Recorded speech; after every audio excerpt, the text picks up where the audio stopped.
വയനാട് മേപ്പാടിയിൽ വൻ ഉരുൾപൊട്ടൽ. മുണ്ടക്കൈ, അട്ടമല, ചൂരൽമല ഭാഗങ്ങളിൽ വൻ നാശനഷ്ടം. ഇന്ന് പുലർച്ചെ 2 മണിയോടെയാണ് മുണ്ടക്കൈയിൽ ഉരുൾപൊട്ടിയത്. ഇപ്പോൾ മരണസംഖ്യ 40 കടന്നിരിക്കുന്നു എന്നുള്ള റിപ്പോർട്ടുകൾ കൂടി പുറത്തുവരുന്നുണ്ട്.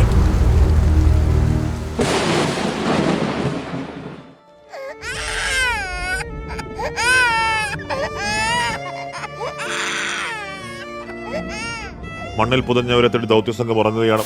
ചൂരൽമലയിൽ രക്ഷാപ്രവർത്തനങ്ങൾ പുരോഗമിക്കുന്നു.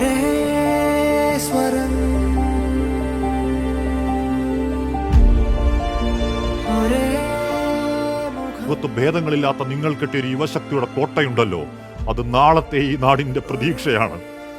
പ്രിയപ്പെട്ട സഹോദരങ്ങളെ, ചേർത്തു പിടിച്ച അഭിവാദ്യങ്ങൾ. നമ്മളൊരു പരാജയപ്പെട്ട ജനതയെയല്ല,